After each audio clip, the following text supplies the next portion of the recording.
Well, welcome to part 10 of our remake of the KidsCanCode shoot 'em up. Today we're doing power-ups. So let me just drag that across and we'll show you what's going on.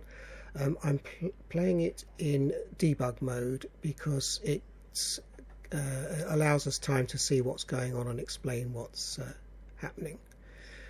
So as you can see, we've got the word debug mode showing up at the bottom here. We've got the rectangles around both the player and the mobs. It's still dying, of course. But we've now got these power-ups. So certain mobs will release. That's a shield power-up. And what we're looking for is a lightning bolt. There we go, got one. And now we can fire double bullets. Each power up lasts for 5 seconds. The amount that's being produced is far more than normal. This is because it's in debug mode, so it's designed specifically to release more of those. Shield's gone up again. So it gives you double bullets again. So as you can see, it produces either increases your shield value or gives you a double gun for a short period of time. So that's what it's all about today. Let's close that off. Now, fairly complex today. There's a lot of stuff involved. Let's start with the player. So the player has got two new variables, which is power and power time. Now the power at the moment is only either 1 or 2. So 1 would be 1 laser and 2 would be 2 lasers. The power time is used to control how long we've got this additional ability to either have to fire more than 1 laser. So we've obviously increased the numbers of globals again, so I really am, for next time round, I'm going to change this back into a full class rather than having this static class, because the amount of global things here is beginning to irritate me. So power 1, power time 0, and then we've got a new function which is power up, again with these horrible global things in it. So the power is increased by 1 and the power time is reset to 0. And then in the update function, last time round we had this if hidden. We would change the set the hidden timer going and then kind of unhide after 2 seconds. So similar process. We've got the power time is being increased by delta time, and if it reaches 5 seconds or more, power is set back to 1 and the power time is reset, so that once we've been triggered as powered up and our power has been set from 1 to 2, then 5 seconds later it returns back to 1 and the time is reset. So it's relatively simple to see how that one works. Now, power up in itself.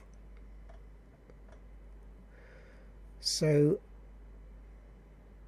this is the shape of those falling, either a shield shape or a lightning bolt shape, which is falling as do the mobs. So it behaves in a lot of ways like the mob, in that it's dropping from the top of the screen down, and that you, the player, have to get into its way in order to get a power up. But of course this one is on your side, it's not trying to kill you, but the principles are the same. So we've got a full class with a constructor. We're passing in 2 images, which is the shield and gun as they were described, and then the center of the I believe it's the mob, yes, the center of the mob, so that's where that will originate from. So if you shoot a mob halfway up the screen, then your power up will appear there. and then drop down, so obviously you're better off to try and hit them when they're closer to the top, get more chance of catching them. I've set the speed Y to a fixed amount, and then as before we have an active true.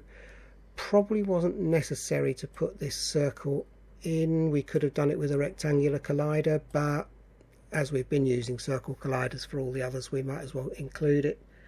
And again, we've got a red colour if we are going to draw rectangles round it.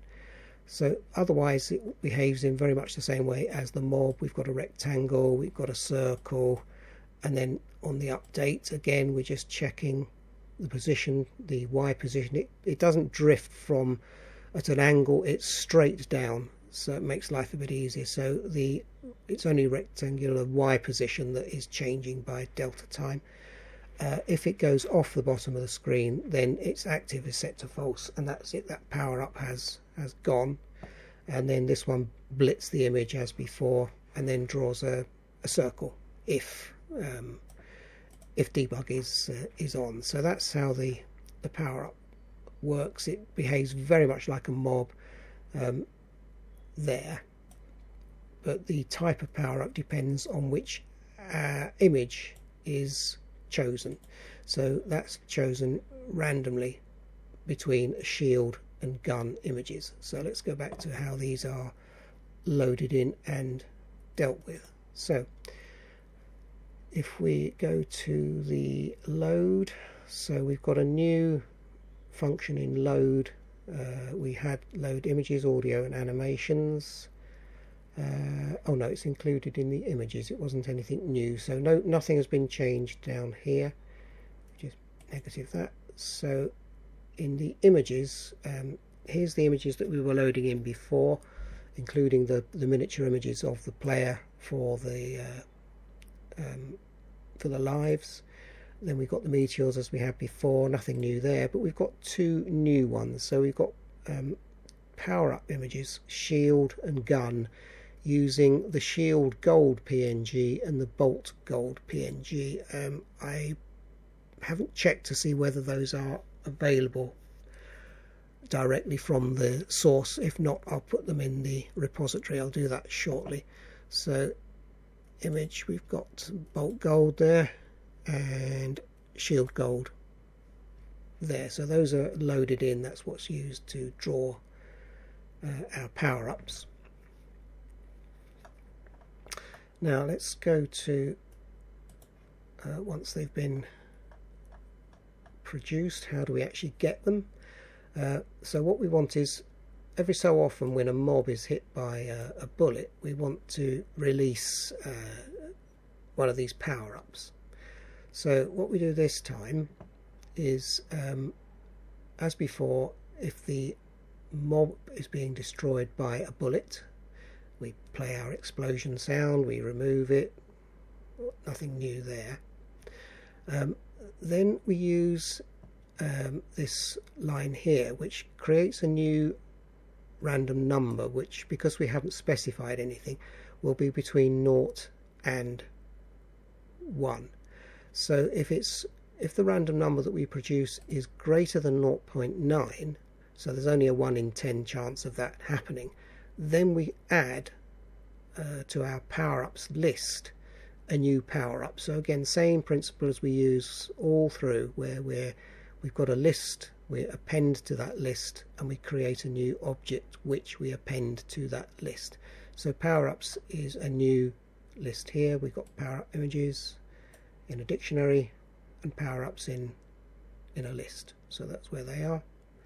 So we append a new power-up, then we supply it with both those images so that it can randomly choose between them, and then it sets it at the rectangle center of the mob. So that's how the power-up works there.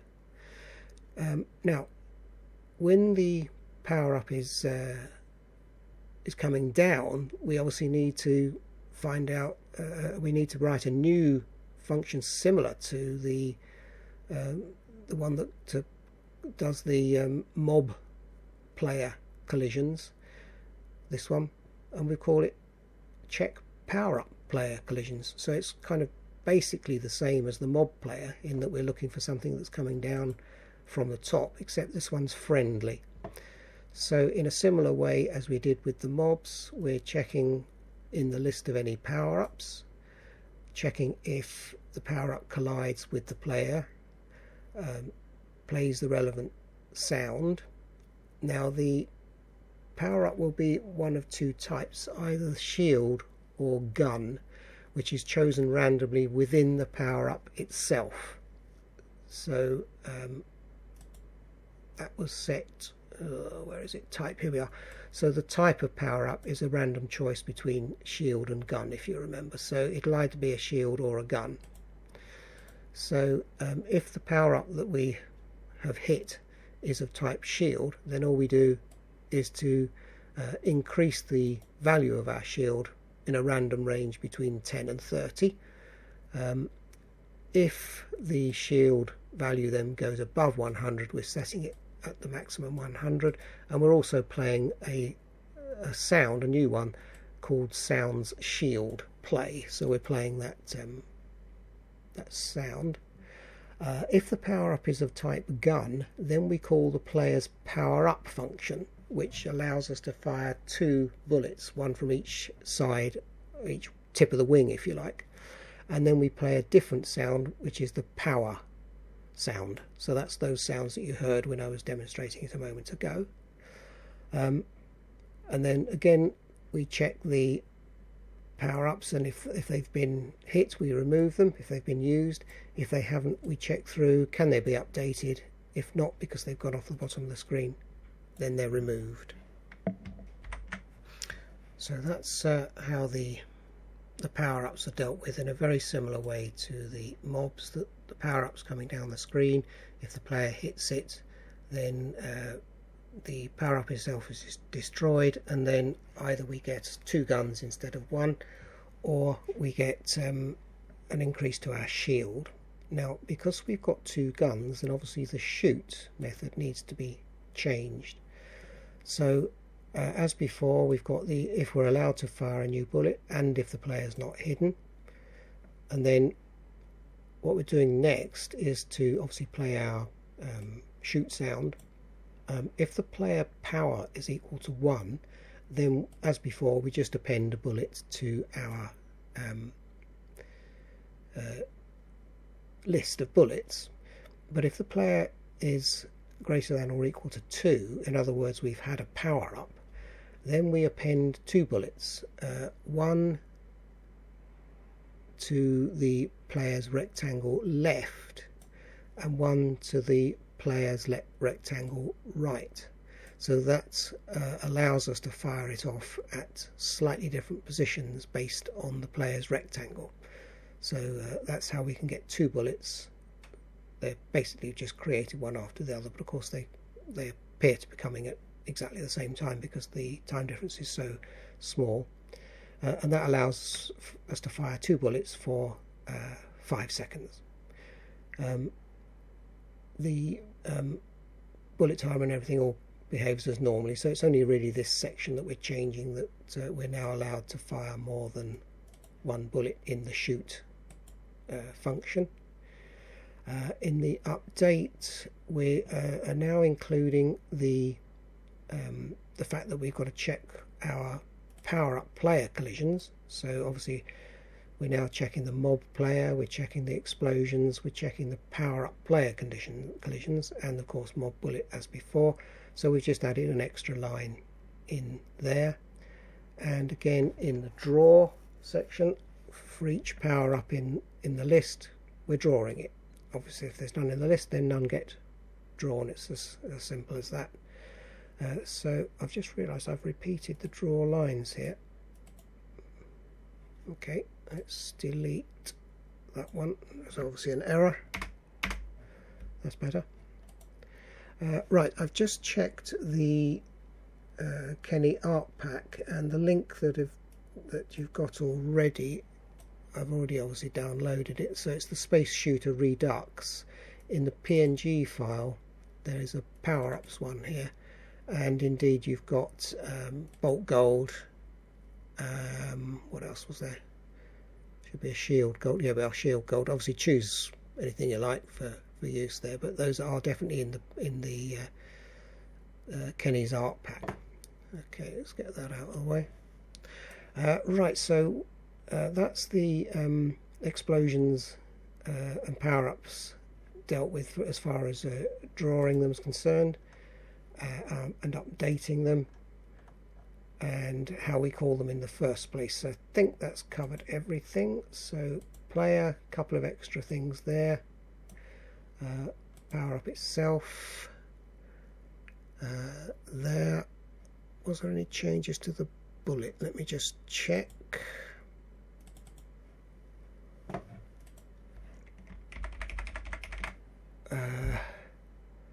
No, I don't think so, because we're passing the bullet the X and Y coordinates for where it should be spawned at directly, so we're not kind of working it out within the bullet class itself. We're just passing the player rectangle, which does the job there. So that's how power-ups work. So enjoy. I'm just going to switch it back briefly to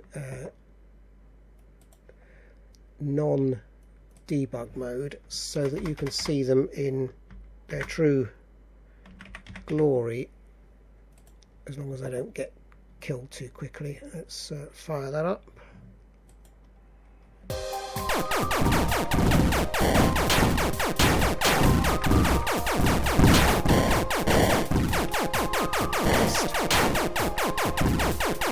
I must be rubbish at these games. Well, I'm sure you'll be better players than I am, so enjoy.